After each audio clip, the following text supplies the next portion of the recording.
दोस्तों, किसानों का दूसरा आंदोलन शुरू हो चुका है। पहला आंदोलन आज से 1.5-2 वर्ष पहले हुआ था, जिसमें सरकार द्वारा लाई गई फार्म के 3 कानून 3 फार्म्स बिल के खिलाफ किसानों ने जबरदस्त 1.5 साल से अधिक तक आंदोलन किया। काफ़ी ज़बरदस्त आंदोलन था। काफ़ी लोग उसके सैकड़ों में मारे गए।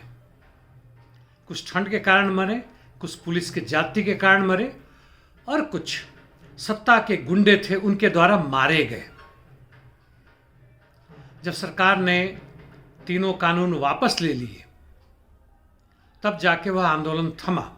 3 कानून में मुख्य रूप थे कॉन्ट्रैक्ट फार्मिंग, यानी किसान अपनी जमीन कॉन्ट्रैक्ट में दे देते हैं और उस पर बड़े बड़े वित्तपति या पूंजीपति उसमें काम करवाएंगे किसानों से या खेतीहर मजदूरों से, और फिर 3 वर्ष के बाद जो भी कुछ होगा वो बाद में देखा जाएगा। लेकिन इस बीच में यदि कुछ मतभेद होते हैं, पैसे के लेन देन पे होता है या वो भाग जाता है बिना पैसे दिए हुए, तो किसान कोर्ट में नहीं जा सकता था। वह वहाँ के डीएम यानी प्रशासनिक अधिकारियों के पास जाता, जो कि सीधे केंद्र से जुटा हुआ है इस मसले पे। लड़ते रहो, कोई सुनवाई नहीं। वही वर्डिक्ट देता कि भाई जो मिल गया अब जाओ। कितने पैसे इन छोटे मोटे किसानों के पास जो अपना जमीन कॉन्ट्रैक्ट पे देते।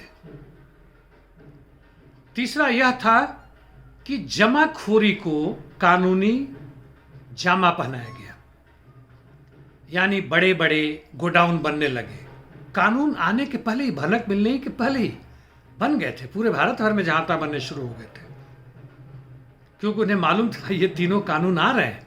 सरकार उन्हीं की है, जनता की नहीं है।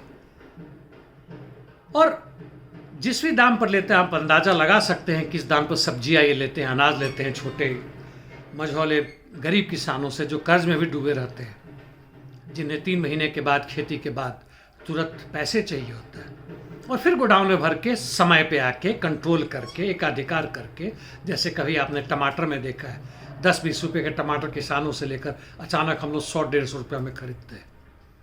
कहते हैं कि आपूर्ति की कमी थी। ऐसा झूठा बकवास। 20 से 40 रुपया होगा, 150 कैसे हो जाएगा? वही हालत प्याज की, वही हालत बाकी सब चीज़ों की। पेट्रोल तो लगातार आप 30-40 रुपये लीटर होना चाहिए, आप 90 रुपये लीटर ले रहे हैं। तो अब फिर से यह मामला है उन 3 कानूनों के खिलाफ नहीं। सरकार ने वायदा किया था मिनिमम सपोर्ट प्राइस,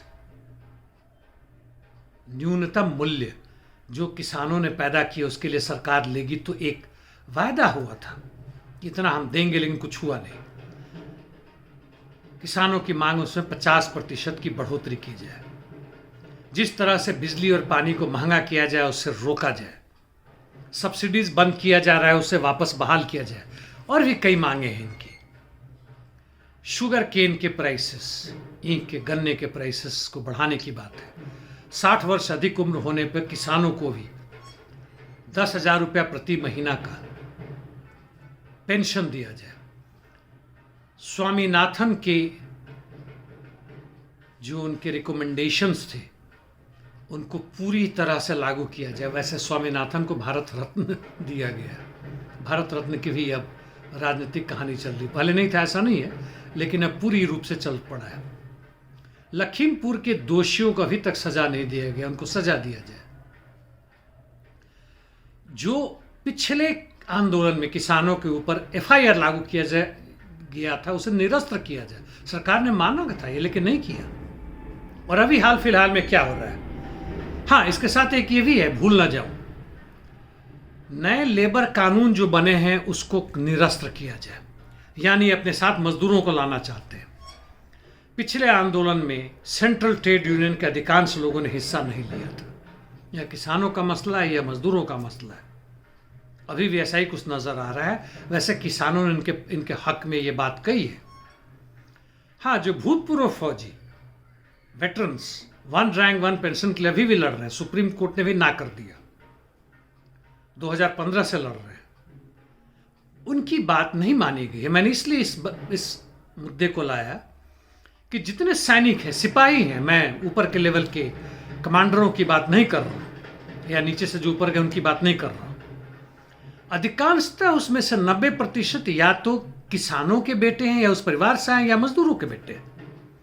अब हो सकता है वो कुछ उसमें से मजदूर अपने आप को मजदूर ही ना माने, जो इनकम टैक्स में काम करते हैं, इंफॉर्मेशन टेक्नोलॉजी में काम करते हैं, ह्यूमन रिसोर्सेज में काम करते हैं, डॉक्टर इंजीनियर्स हैं, बड़े बड़े वकील हैं, तो वो अपने आप को मजदूर नहीं मानते, उनके बेटे भी मजदूर नहीं मानेंगे, वो अपने आप को सेना कहेंगे। छोड़िए उनकी बात, इनको भी लाना चाहिए था। अब बात करते हैं कि इस आंदोलन का क्या हो रहा है। पहली बात तो ये है कि पंजाब के ही बॉर्डर पे हरियाणा से, हरियाणा सरकार मालूम है पूरी तरह से रोक रही है। उन्होंने रबड़ की गोलियां भी चलाई, पानी की बारिश भी की है, मारे भी, बड़े बड़े बाड़े लगा रखे हैं, नुकीले कांटों के लगा रखे हैं, बर्बादी का ही आलम है। वही हालत उत्तर प्रदेश से दिल्ली में आने वालों की स्थिति है। अभी हाल फिलहाल में सुना पंजाब के मुख्यमंत्री समझौता करवा रहे हैं केंद्रीय सरकार के रिप्रेजेंटेटिव और किसानों के जो नेता हैं उनके बीच में। क्या समझौता करेंगे मुझे नहीं मालूम। और किसानों के अलावा जो बाकी लोग इसको तोड़ने की कोशिश कर रहे हैं, कह रहे हैं कि पिछले वाले आंदोलन की बात अलग थी, उसमें किसानों का जो संयुक्त मोर्चा था वह बहुत बड़ा था, बहुत सारे संगठन इसमें कम आए, उसमें टूट गया। आरएसएस की पूरी कोशिश थी, भाजपा सरकार की पूरी कोशिश थी, केंद्र की हो राज्य की हो, जहां जहां हो रहे थे उसको तोड़ा जाए। उस समय नहीं तोड़ पाए, इस समय बीच बीच में कुछ तोड़ा इन्होंने। हरियाणा के जो जत्थेदार हैं या वो नेता हैं वो नहीं, उन्होंने आह्वान दिया, हालांकि उन्होंने ना नहीं कहा है। इस बार भी ट्रेड यूनियन ना नुकुर ही कर रहे हैं। हालांकि 16 तारीख को इसी महीने भारत बंद का आह्वान है। कुल मिलाकर एक नए आंदोलन का, एक नए उभार की शुरुआत है। हो सकता ना भी हो, लेकिन अधिक संभावनाएं होगा। हालांकि सरकार पूरी कोशिश करेगी या तो इसको तोड़ा जाए, बर्बाद किया जाए, दबा दिया जाए, या कुछ समझौता कर लिया जाए, बाद में फिर पलटी मार सकते हैं। ट्रक ड्राइवर के आंदोलन को आप याद करें, क्योंकि चुनाव आ रहा है। जो भी उनका कराया है, मंदिर बनाई है, विदेशों में ये हुआ है, वो सब खत्म हो जाएगा, क्योंकि यहां के 60,000 मजदूरों में से अधिकांश 90 से 92, 93, 94% तक अनऑर्गेनाइज सेक्टर में है, इनफॉर्मल सेक्टर में है, सड़कों पे काम करने वाले लोग हैं। जो भी सरकारी नौकरी खत्म हो रहा है, कॉन्ट्रैक्ट पे आ रहा है, महंगाई के कारण लोग तबाह हैं, परेशान हैं। शिक्षा सामान्य लोगों के बस से बाहर जा रहा है, बच्चे नहीं पढ़ सकते आगे। जो पढ़ाया जा रहा है उसका भी अंदाजा आप देख सकते हैं। जो एयर कंडीशन स्कूलों में पढ़ रहे हैं, जहाँ 10,000 रुपये महीना से अधिक उनके माँ बाप पैसे देते हैं, शुरुआत में डोनेशन ही लाखों में होता है, उनकी बात अलग है। हमारे बच्चों की बात अलग है।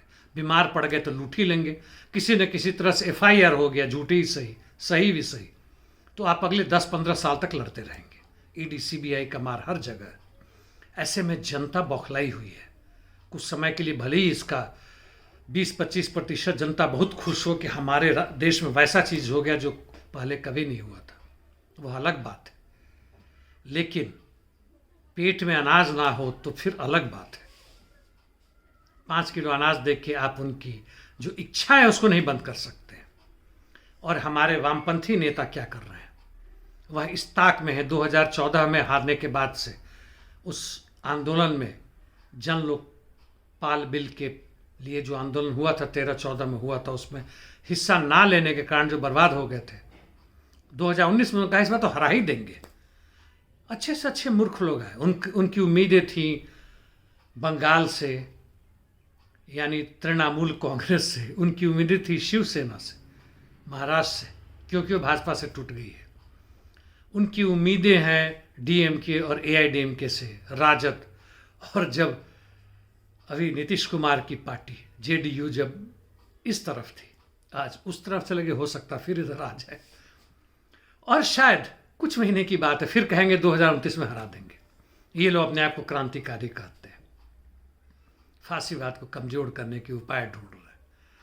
कांग्रेस की ही नीतियां भाजपा लेके गहन तरीके से, एक गुणात्मक परिवर्तन से उस काम को कर रही है। जनता के कुछ हिस्से के दिमाग को उसने जकड़ रखा है। फांसीवाद का नाच, नंगा नाच भारत में इनको नजर नहीं आ रहा है। और पूंजीपति वर्ग का कैसे एक छोटा सा हिस्सा पूरे भारत के राज्य को कंट्रोल कर रहा है। कांग्रेस से आने से कुछ खास अंतर नहीं पड़ने वाला, चेहरे बदल जाएंगे।